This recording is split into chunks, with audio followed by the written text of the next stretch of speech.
नमस्कार दोस्तों, मैं एडवोकेट यशवंत यादव आपका स्वागत करता हूं लाइट वाइज पे।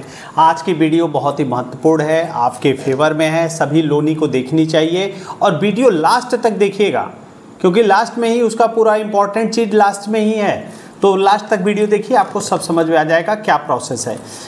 यदि आप जैसे हम कोशिश करते हैं कि आपको जो नए नए अपडेट आते हैं, जो नया आरबीआई की गाइडलाइन आती है, जो आरबीआई में अपडेट आता है, जो एनबीएफसी कंपनियों के नए नए अपडेट आते हैं, मैं उसको आप तक पहुंचा सकूं और इतनी सरल शब्दों में ताकि आपको समझ में आ सके। यदि आपको समझ में नहीं आएगा तो मेरे बताने का मतलब ही क्या है, आरबीआई ने क्या अपडेट हो रहे हैं और वित्तीय संस्थाओं में क्या क्या बदलाव आ रहे हैं, क्या क्या नए नए चेंजेज आ रहे हैं, उसकी जानकारी आपको होनी चाहिए। लोन डिफॉल्टर के अधिकार क्या है, एनबीएफसी कंपनियां अपनी मनमानी पे कैसे रोक लगा सकती है, इनकी मनमानी जो हो रही इतनी मनमानी कर रहे हैं उस पर कैसे रोक लगाई जा सकती है, माननीय सुप्रीम कोर्ट के क्या क्या फैसले हैं।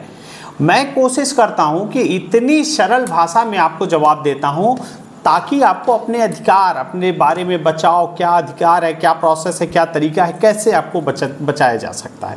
पहली बात तो ये बता दीजिए, पहली बात ये जान लीजिए साफ शब्दों में, यदि आपने लोन लेते हैं और एक लोन को चुकाने के लिए दूसरा, तीसरा, चौथा, पाँचवा, 10वां, 20वां मल्टीपल लोन में फंस जाते हैं, तो मल्टीपल लोन में फंसने के बाद आपके पास शुरू हो जाते हैं मल्टीपल कॉल आने शुरू होते हैं, रिकवरी एजेंट के हरासमेंट, फ़ोन पे रिकवरी एजेंट के हरासमेंट होते हैं, उसके बाद नोटिसों का हरासमेंट होता है, recall notice, demand notice, arbitration, बहुत सारी प्रक्रियाएं सब शुरू हो जाती हैं। तो ये जानिए आपने लोन डिफ़ॉल्ट किया है तो ये सब परेशानियों का सामना आपको करना ही पड़ेगा, करना ही पड़ेगा। लेकिन उसका बचाव क्या है, कोई क्या कर सकता है, क्या आपको कोई परेशान कर सकता है, आपके मान सम्मान को ख़राब कर सकता है, ऊंची आवाज़ में बात कर सकता है, ऐसा कर सकता है? तो मैं बहुत सारी वीडियो में बता चुका हूँ, ऐसा कोई प्रावधान नहीं है कि आपके मान सम्मान को कोई भी खराब कर जाए, तो नहीं कर सकता है। चाहे सिक्योर लोन हो चाहे अनसिक्योर लोन हो, आरबीआई का फैसला आया है और ये जो फैसला आया है लोनियों के पक्ष में, आपके पक्ष में आया हुआ है, जिससे आपको फ़ायदा हो सकता है। चाहे कार लोन हो, चाहे होम लोन हो, चाहे बिजनेस लोन हो, चाहे एजुकेशन लोन हो, चाहे किसी भी प्रकार का लोन हो, किसी भी प्रकार का लोन हो, सिक्योर लोन हो चाहे अनसिक्योर्ड लोन, तो प्रकार तो दो ही होते हैं। उसमें कई विभाग, कई डिवीजन बन जाते हैं कि हाँ ये पर्सनल लोन है, बिजनेस लोन है, एजुकेशन लोन है, कार, बस, ट्रक, जीप, फैक्ट्री, कारखाना, सब जो होता है उसका लोन होता है। इसमें फोरक्लोजर, जैसे आपके पास पर्याप्त पैसे आ गए, आप इसको फोरक्लोजर करना चाहते हैं तो एक चार्ज देना पड़ता था। फोरक्लोजर के नाम पे कंपनियां आपसे चार्ज वसूला करती थी, लेकिन अब ऐसा नहीं होगा।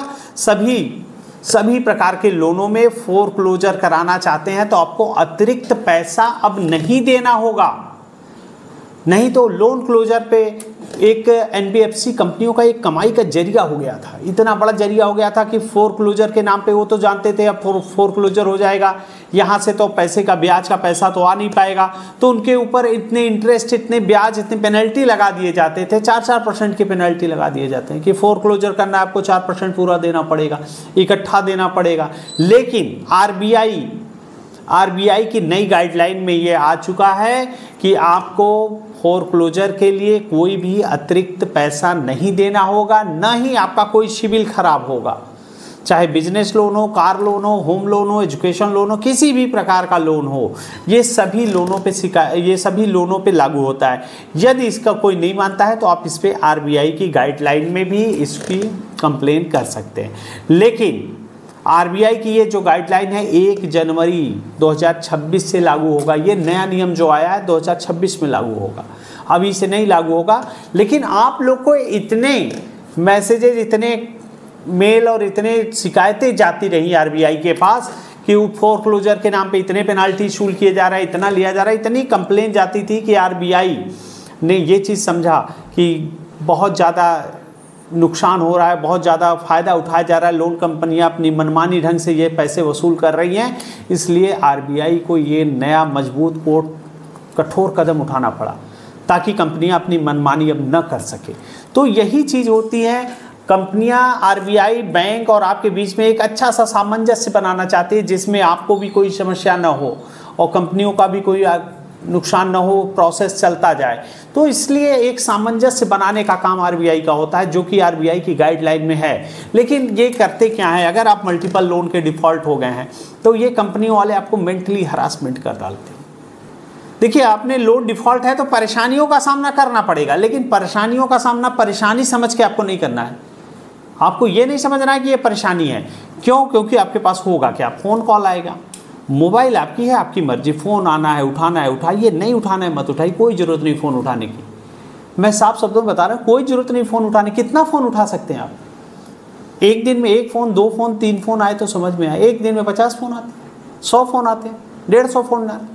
विश्वास नहीं है तो कमेंट्स में आप लिख के दे दीजिए, देख लीजिए, सब लोग के कमेंट्स देख लीजिए।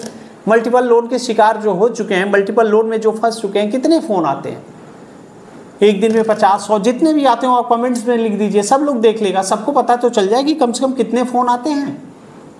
सभी लोग जो वीडियो देख रहा है, सब लोग लिख करके बताइए कितने कॉल आते हैं मल्टीपल। 100, 50, 150, 200 जो भी आते हो आप लिखिए, ताकि सबको पता होना चाहिए। कमेंट सब लोग देखेंगे, कम से कम पता तो चलना चाहिए ये कंपनियां कितनी जाति कर रही हैं, कितना हरास करती हैं, कितना परेशान करती हैं। मल्टीपल लोन के शिकार है तो मल्टीपल फ़ोन आने शुरू हो जाते हैं। ऐसा कंडीशन आता है कि एक फ़ोन आ रहा है, दूसरा वेटिंग पे जा रहा है। ऐसी कंडीशन होगी आपके साथ भी। उसके बाद लगता है नोटिसों का दौर चालू हो जाता है। नोटिस के दौर में पहले recall notice, demand notice, arbitration की notice, arbitration first hearing, second hearing, final order, इतनी नोटिसें भेजती हैं। आर्बिट्रेशन का ऑब्जेक्शन देने के बाद भी प्रीम कोर्ट का जजमेंट की कॉपी को अटैच करके ऑब्जेक्शन आपत्ति देने के बाद भी आर्बिट्रेशन प्रक्रिया स्टार्ट। आपके प्रोसेस को और आपके आपत्ति पत्र को तो रिकॉर्ड पे ही नहीं रखा जा रहा है। ऐसे कर रहे हैं कंपनियां, तो कर रही हैं तो उनको उनकी भाषा में ही जवाब दीजिए। इनका एग्जीक्यूशन नहीं हो सकता, आर्बिट्रेशन का एग्जीक्यूशन नहीं हो पाएगा। जब ये कोर्ट में जाएंगे तो आप अपने लेटर को वहाँ पे देंगे कि मैंने आपत्ति पत्र दिया था, लेकिन हमारी आपत्ति पत्र को रिकॉर्ड पे रखा ही नहीं गया। जब रिकॉर्ड पे नहीं रखा गया तो उसको खारिज कर दिया जाएगा, उसका निष्पादन नहीं होगा, कोर्ट से उसका निष्पादन ही नहीं हो सकता अगर आपने आर्बिट्रेशन का ऑब्जेक्शन दिया है। क्योंकि माननीय सुप्रीम कोर्ट ने कहा है आर्बिट्रेशन की प्रक्रिया दोनों की सहमति से होना चाहिए। अगर सामने वाले ने ऑब्जेक्शन दे दिया तो आर्बिट्रेशन प्रक्रिया चली कहाँ से, चली कैसे? जब दोनों की सहमति है ही नहीं तो आर्बिट्रेशन की प्रक्रिया तो चल ही नहीं सकती। आर्बिट्रेशन के अवार्ड को भी शून्य माना जाएगा। तो ये अवार्ड कैसे पास हो गया? और इनकी रिकॉर्ड पे, इनके आपत्ति पत्र को रिकॉर्ड पे क्यों नहीं रखा गया? तो ऐसी प्रोसेस है, तरीका है, जो प्रोसेस है तरीका उसको करना जरूरी है। नहीं तो ये जब आपको देखिए, अगर आपको जानकारी नहीं है तो कंपनियां आपको परेशान कर देंगी। यदि आपको, इसलिए आपके राइट्स, आपके अधिकार आपको जानने जरूरी है। रिकॉल नोटिस क्या होता है, डिमांड नोटिस क्या होता है, उसका जवाब देना है, कैसे देना है, क्या नहीं देना है, एक एक्सपर्ट एडवोकेट के माध्यम से इसका रिप्लाई करिए।